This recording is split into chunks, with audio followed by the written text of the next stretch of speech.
The Alchemist is back with his new album, The Genuine Articulate. Tim, what are your initial thoughts? Nobody does it like The Alchemist. Not only is he a goated producer, but that man can spit. And this album does a really good job of showing off his skills across the board. There's a big variety of samples. You know, there's amazing features on there, but not too many features. And the track listing, it goes on just long enough that I think is the perfect amount of time for an Alchemist project. See, I didn't know much about Alchemist coming into this. I've not really listened to his discography or know much about him as an artist as a whole. But I actually really enjoyed this and thought that, as you alluded to there, it did a good job of not dragging the album on too long. You know, sometimes you get a lot of filler tracks in there. I felt like every track in here had a purpose. Yeah, so I've listened to it 3 times already today because it's so easy to get from the top to the bottom. And speaking of from the top to the bottom, shall we go into the first track, which is Ferraris in the Rain featuring ScHoolboy Q. What did you think? It came in with some jazzy vibes, and I didn't know what I was expecting in this, but I really liked that, and with some cool flows over the top.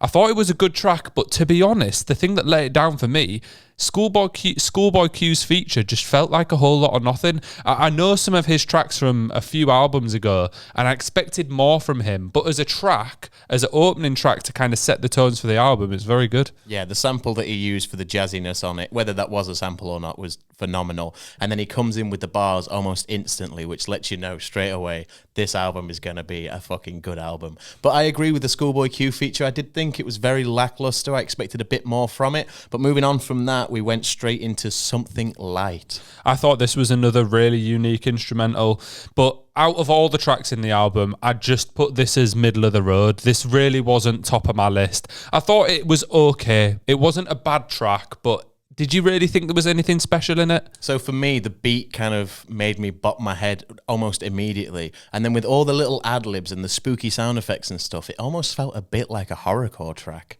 With the way that he was delivering the lyrics and stuff like that, it felt like we were going down the realm of like really early Eminem almost. It's something in that realm, maybe a bit of bizarre in that kind of, you know, that field of horrorcore. And I really liked it, but I'm a fan of horrorcore, so. Yeah, I just thought it was okay. It didn't do that much for me. Let's move on to Minnesota Fats. This is featuring Action Bronson and Big Body Bez. Wow. Action Bronson, The Boys. I thought he added a lot to this song. If you compare his feature to the earlier ScHoolboy Q feature, this worked so much better. I felt like these two really vibed on a song and worked together as a pair of artists. Yeah, the beat kicks in really hard. It kind of gave me a little bit of the Inspector Gadget intro vibes. It was a very straight, very jarring beat in the background. So when you first hear it, you kind of go, what the fuck's happening here? Is this going to be good? Is this going to be a bit of a flop? And then as the fucking rapping kicks in, you think, okay, this is good. It's securing itself in place. I loved this beat, and I actually think this might be my favourite track on the entire album. It was quite hard-hitting in comparison to not only the songs before it, but some of the songs later in the album. And I felt like that's what I was missing in those first two. Bars delivered well, hardcore beat, rated it highly. The only thing for me on this track that let it down a bit was Big Body Bez's verse. It wasn't exactly amazing, but I think Action Bronson and Alk just carried it out the park. Completely agree. Shall we move on to Scientology? So this is featuring Havoc from Mobb Deep, who have arguably one of the best rap tracks of all time. So when I saw this on the track list that was put out earlier this week, I thought we could be in for a treat here. I felt like there was a lot of concentration and emphasis on a production level towards the bars and the lyrics on this song. It felt like the other songs I could obviously hear the lyrics and the bars, but on this one it felt like there was really like, no, you're listening to what we're saying right now. The bass on this track was filthy, and I think Alchemist and Havoc, they complemented each other really well throughout the track, and it was delivered in a much quicker pace. The flow was probably 2 times quicker in comparison to the previous songs, which to me kind of give more of like a spoken wordy rap. This was just like boom boom boom boom boom, and I actually much preferred that style and thought it worked really well.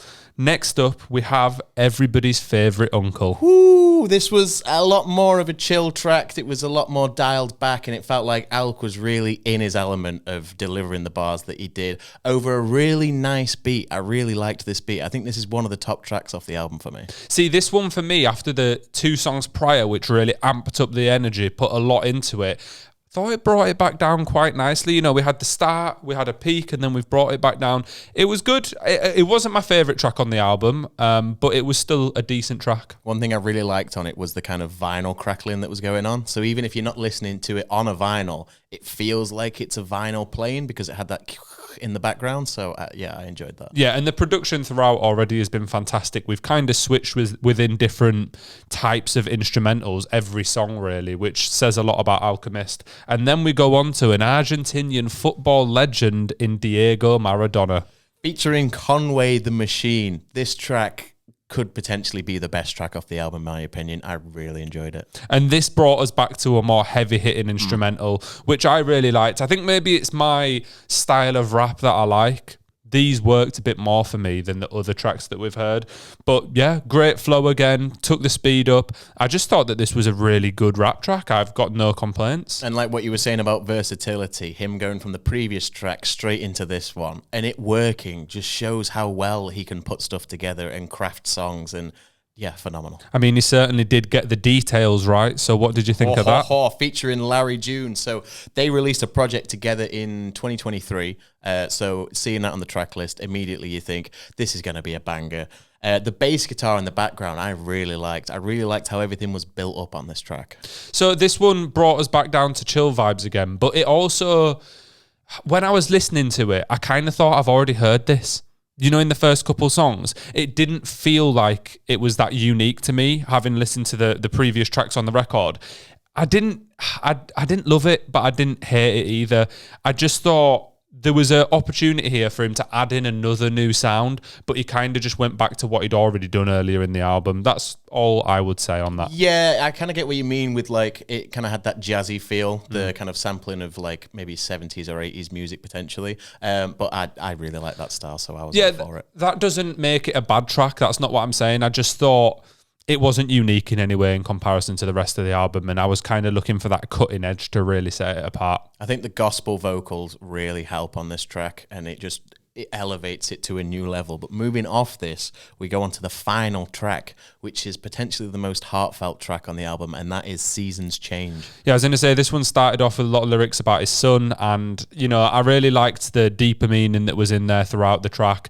Pretty short one again at 2 minutes, but I thought it was a really nice way to switch lanes and kind of make you feel some emotion just as the album's ending. Yeah, I never realized how much I enjoyed hearing Alchemist spit, but after this entire album and this track in particular, it kind of gave me a newfound respect for his rapping abilities because, like we were saying, fantastic producer, also an amazing lyricist. Yeah, he certainly showed that in this and throughout the album. A lot of different topics that I think he covered well, and this was emotional and fitting end to the album. Speaking of, what are your thoughts on the album as a whole? So genuinely, this album for me could be a contender for the best album of the year in terms of hip hop.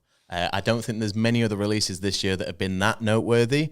The only one that I can compare it to myself personally would be Eminem's project. And whilst the rating I gave for that was a little bit different, that was completely out of bias, I was really impressed by this album. See, I think it's a good album. I think you're hyping it up a little bit more than is deserved. I liked it. I think it's good, and you'll hear my rating soon how highly I liked it. But I don't think it'd be contender for rap album of the year. So I think not rap album, hip hop album. Yeah. So as a baseline, I feel like Alchemist has a much higher level of quality than most other producers. I feel like even if there's a beat or a track that you don't particularly like that much, it's still amazing to listen to. I feel like other producers can have big flops and all that kind of stuff, you know, songs that really don't hit the mark that they should. But with Alchemist, it just feels like he's always able to consistently produce good work. I don't think there's really been anything in his discography that's been bad, so to speak. Yeah, and I think that this was certainly unique. There's not many projects you hear from the hip-hop or rap space where they managed to effectively capture different sounds throughout, and he really did that. I think the simplicity of the beats really helps, and whilst people might say it's easy to do a simple beat, I'd argue it's harder to have a simple beat that still hits heavily. There's a definite art in that, and I think he's nailed it on this album. Well, Tim, what would you give this album out of 10? Oh, it's up there. It's going to get a straight 8 out of 10 from me. Ooh. I really, really enjoyed this album. Like I say, I've listened to it 3 times already. So easy to do. Really rate it. What about you? So I'm giving this album a 7 out of 10. I really liked it. I'll definitely spin it again. Contender of the year, maybe not, but certainly a quality album, and I think Alchemist has smashed it with this project. Yeah, absolutely. Knocked it out the park. Well, if you enjoyed listening to us talk about Alchemist, then remember to like and subscribe. We do lots of album reviews, rap album rankings, all sorts of stuff. There's everything, everywhere. You'll find us anywhere. Make sure you subscribe here. Give us a cheeky like if you did enjoy it, and we'll see you next time. Peace.